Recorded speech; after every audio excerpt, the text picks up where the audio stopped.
ಚಾಮುಂಡಿ ಬೆಟ್ಟ ಯಾರ ಆಸ್ತಿ? ಡಿಕೆ ಶಿವಕುಮಾರ್ ಅವರ ಈ ಹೇಳಿಕೆ ಇದೆಯಲ್ಲ, ಇದು ಈಗಾಗಲೇ ಸಂಘರ್ಷಕ್ಕೆ ಕಾರಣವಾಗಿದೆ.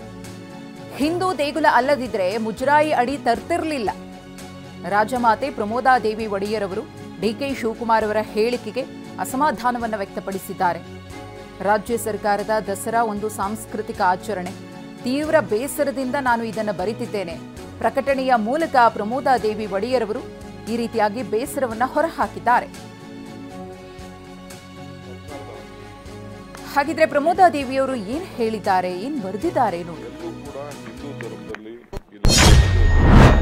ಈ ವರ್ಷ ಸರ್ಕಾರ ನಡೆಸಲು ಉದ್ದೇಶಿಸಿರುವ ದಸರಾ ಆಚರಣೆಗಳು ವಿಶೇಷವಾಗಿ ಚಾಮುಂಡಿ ಬೆಟ್ಟದ ಮೇಲಿರುವ ಪವಿತ್ರ ಚಾಮುಂಡೇಶ್ವರಿ ದೇವಸ್ಥಾನದ ಸುತ್ತ ರಾಜಕೀಯವೂ ನಡೀತಾ ಇರೋದ್ರಿಂದ ತೀವ್ರ ಬೇಸರದಿಂದ ನಾನಿದನ್ನ ಬರೀತಾ ಇದ್ದೇನೆ. ಈ ವರ್ಷದ ನಾಡಹಬ್ಬ ಉದ್ಘಾಟನೆಗೆ ಆಹ್ವಾನಿಸಲಾದ ಗಣ್ಯರ ಆಯ್ಕೆಯು ಸಂಘರ್ಷದ ಅಭಿಪ್ರಾಯಗಳಿಗೆ ಕಾರಣವಾಗಿದೆ. ಚಾಮುಂಡೇಶ್ವರಿ ದೇವಸ್ಥಾನ ಹಿಂದೂಗಳಿಗೆ ಸೇರಿಲ್ಲ ಎಂಬಂತಹ ಅಸಂವೇದನಾಶೀಲ ಹೇಳಿಕೆಗಳು ಅನಗತ್ಯ ಮತ್ತು ತಪ್ಪಿಸಬಹುದು. ಅದು ಹಿಂದೂ ದೇವಸ್ಥಾನವಲ್ಲದಿದ್ದರೆ ಅದನ್ನ ಮುಜರಾಯಿ ಇಲಾಖೆಯ ಅಡಿಯಲ್ಲಿ ತರುತ್ತಿರಲಿಲ್ಲ. ಸರ್ಕಾರವು ಆಯೋಜಿಸಿರುವಂತಹ ಆಚರಣೆಗಳು ಧಾರ್ಮಿಕ ಸ್ವರೂಪದ್ದಾಗಿಲ್ಲ. ಆದರೆ ನಾವು ಧಾರ್ಮಿಕ ಆಚರಣೆಗಳನ್ನ ಖಾಸಗಿಯಾಗಿ ಆಚರಿಸುತ್ತಲೇ ಇರುತ್ತೇವೆ. ಸರ್ಕಾರ ಕೂಡ ಸಾಂಸ್ಕೃತಿಕ ಆಚರಣೆಗಳನ್ನ ಅರಮನೆಯ ಮುಂದೆ ಆಯೋಜಿಸುತ್ತೆ.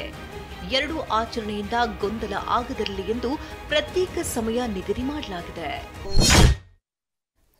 ಸಿಎಂ ಡಿಕೆ ಶಿವಕುಮಾರ್ ಅವರು ಹೇಳಿದಂತಹ ಹೇಳಿಕೆಗೆ ಪ್ರಕಟಣೆಯ ಮೂಲಕ ಪ್ರಮೋದಾದೇವಿ ಒಡೆಯರ್ ಅವರು ಬೇಸರವನ್ನು ವ್ಯಕ್ತಪಡಿಸಿದ್ದಾರೆ. ಮುಜರಾಯಿ ಇಲಾಖೆ ಅಡಿ ತರ್ತಾ ಇರಲಿಲ್ಲ. ಒಂದು ವೇಳೆ ಅವರು ಕೇಳಿದಂತಹ ಪ್ರಶ್ನೆಗೆ ಉತ್ತರ ಇದ್ದಿದ್ದಿದ್ರೆ ಚಾಮುಂಡಿ ಬೆಟ್ಟ ಹಿಂದೂಗಳ ಆಸ್ತಿ ಅಲ್ಲ ಅಂತ ಹೇಳಿ ಡಿಕೆ ಶಿವಕುಮಾರ್ ಅವರು ಹೇಳಿದ್ರು. ಅದೇ ವಿಚಾರವಾಗಿ ಈ ರೀತಿಯ ಬೇಸರ ಪ್ರಮೋದಾದೇವಿ ಒಡೆಯರ್ ಅವರಿಂದ.